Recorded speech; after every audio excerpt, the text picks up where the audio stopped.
राधे राधे। आज मैं लेकर आई हूँ एक विवाह गीत, बहुत ही सुंदर सा है, बहुत ही प्यारा सा है। आप लोगों को अच्छा लगे तो कमेंट करके जरूर बताइएगा। मैं विंध्य रंजना पांडे आप सभी का स्वागत करती हूँ, वंदन करती हूँ, अभिनंदन करती हूँ। आप लोग हमारे गाने को सुनिए, अच्छा लगे तो लाइक करके कमेंट करके जरूर बताइए। आइए सुनते हैं बहुत ही प्यारा सा विवाह गीत। नदिया किनारे धोबी धोए लालू गरिया, नदिया किनारे धोबी धोए लालू गरिया, अरे मोतियन के साड़ी सुखावे रे लालनवा, अरे मोतियन के साड़ी सुखावे रे लालनवा।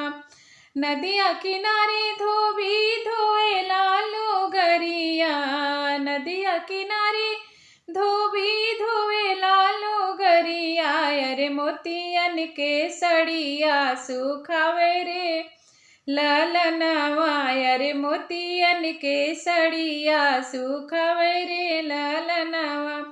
घर में से निकाला ली बेटी हो कावन देई, घर में से निकाला ली बेटी हो कावन दे, अरे लेला पापा मोतियन के साड़ी रे लालनवा, अरे लेला पापा मोतियन के साड़ी रे लालनवा।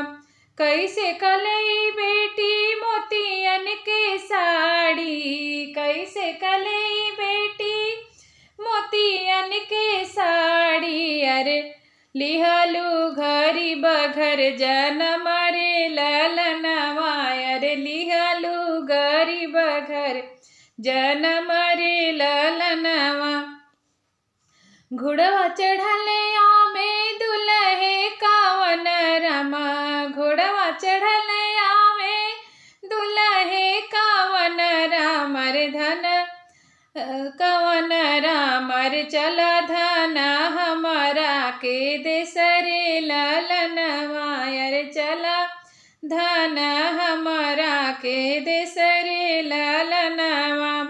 तोहरा के ले बैठान मोतियन के सड़िया, तोहरा के ले बैठान मोतियन के सड़िया, अरे अपने के रेशम का धोती रे लालनवा, अरे अपने के रेशम का धोती रे लालनवा।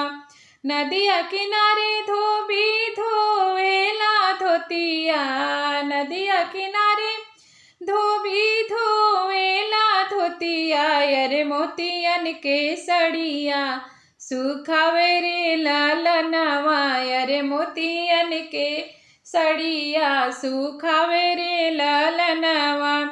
घर में से निकाला ली बेटी हो कावन देई, घर में से निकाला ली बेटी हो सीतला देई, अरे लेला चाचा, अरे लेला चाचा मोतियन के साड़ी रे लालनवा, अरे लेला चाचा मोतियन के साड़ी रे लालनवा, अरे लेला चाचा मोतियन के साड़ी रे लालनवा।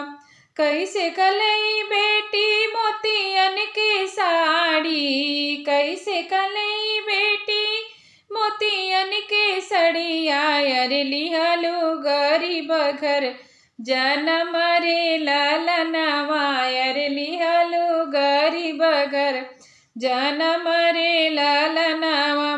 घोड़वा चढ़ले आवे दुल्हे कावन राम, घोड़वा चढ़ले आवे दुल्हे कावन राम, अरे चल धन हमारा के देश रे लालनवा, अरे चल धन हमारा के देश रे लालनवा।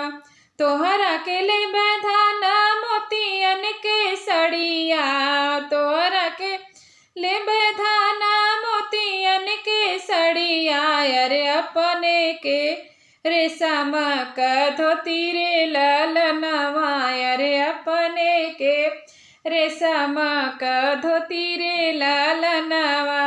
जय श्री कृष्ण। राधे राधे।